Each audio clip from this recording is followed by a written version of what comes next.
Welcome to today's Explainer. Let's just jump right into it, because I am so excited to share this one with you. We are looking at a classic tale today that completely, and I mean literally, flips conventional wisdom right on its head.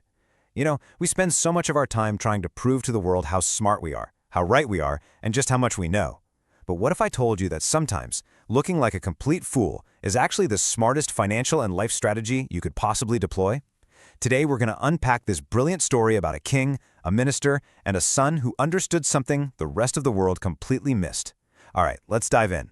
So, I want to start by asking you a very simple question. If I were to place two coins in front of you right now, and I asked you, which is more valuable, gold or silver? What are you going to say? I want you to mentally lock in your answer. It's not a trick question. Well, actually, not on the surface at least. You'd pick gold, right? I mean, we all would. It's the standard of wealth. It is literally the gold standard. And this brilliantly illustrates the tension at the absolute center of our explainer today. We've got the obvious, universally understood high-value choice of gold standing right next to the lower-value, seemingly foolish choice of silver. Anyone with even a basic understanding of economics or jewelry knows you grab the gold. To pick the silver when a gold is freely offered, I mean, that goes against every basic instinct of self-interest we have. But as we're about to see, standard logic doesn't always equal long-term success. Part 1, The King's Daily Game. Let's set the scene for our story, which begins with a highly trusted, brilliant minister in a royal court.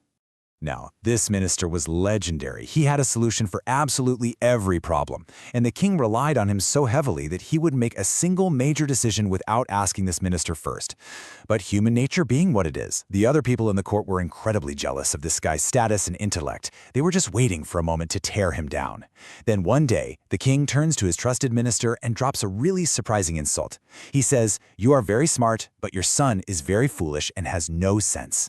Just imagine that for a second. You're the smartest guy in the room, the guy everyone comes to for advice, and your boss publicly insults your kid's intelligence.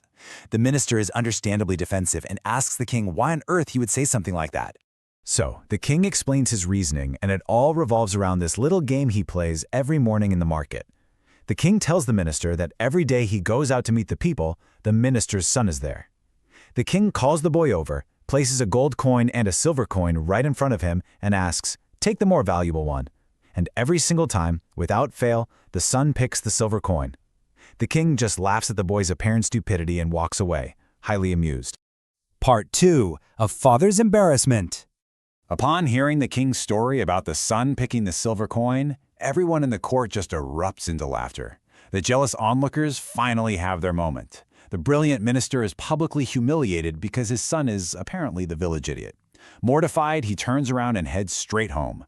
He bursts into his house, totally red in the face, finds his son, and demands an answer to the exact same question the king has been asking. Which metal is more valuable, gold or silver? And without missing a single beat, the son looks at his dad and quickly replies, "Father, gold." He knows. He isn't ignorant. He completely understands the basic economic reality that gold is worth more than silver. Okay, so the crucial point is this. The son isn't stupid, which leads the frustrated, embarrassed minister to ask the exact question that's on all of our minds right now. If you know that gold is valuable, why do you give the king the wrong answer every single day? Why subject yourself to the king's laughter? Why embarrass our family? Why purposely choose less value when more is being offered to you for free? Part 3, The Hidden Genius. Guys, this is where standard logic completely gets flipped on its head. The son doesn't argue. He doesn't get defensive at all. He just quietly takes his angry father by the arm, leads him into his bedroom, and shows him a hidden box. When the father looks inside this box, he is left completely speechless. This box isn't just holding a few trinkets. It is completely full to the brim with accumulated silver coins. We're talking a massive, undeniable pile of wealth. The minister is utterly shocked. He asks his son, "How did you get so many silver coins?" And the son calmly explains that these are the very coins the king has been giving him, day after day in the market. Just think about the sheer genius of the son's strategy here. He explains the math to his dad. He says, "Look, the day I give the king the right answer and take the gold coin, the king will stop asking me the question. The joke will be over. The game ends. Sure, I get one shiny gold coin. But by consistently choosing the silver coin, the game continues. Day after day, week after week, the king comes back.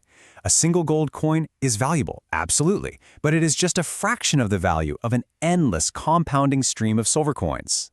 This quote right here perfectly summarizes the boy's incredible discipline. I don't want to lose my daily silver coin for one gold coin. He understands human psychology. He knows the king enjoys it when he picks the silver coin. The king gets to feel smart, he gets to laugh, and he walks away happy. The son realized early on that his real job wasn't to prove how smart he was. His job was to keep the king entertained enough to keep handing over the silver.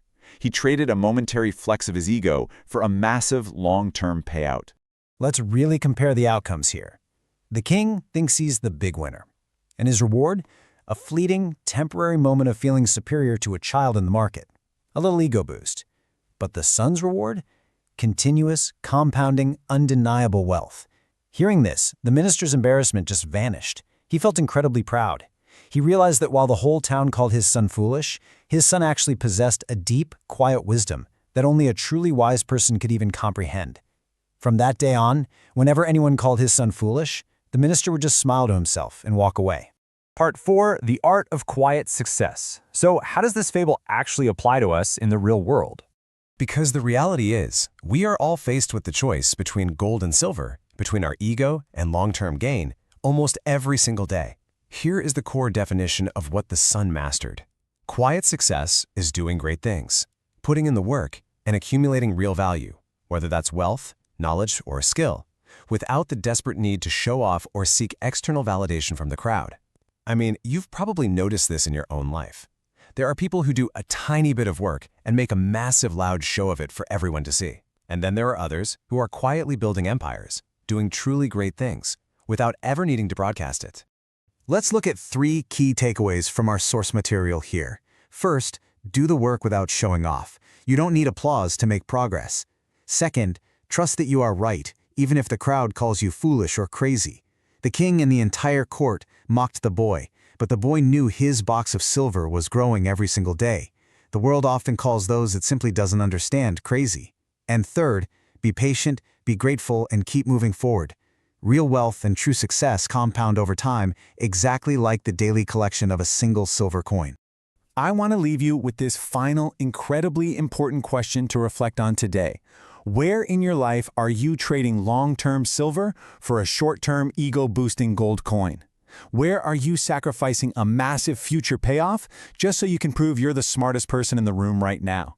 Sometimes letting someone else win the argument, letting someone else feel superior, is the exact strategy you need to quietly build your own box of silver. Thank you so much for joining me on this explainer. Keep learning, keep growing, and I'll catch you next time.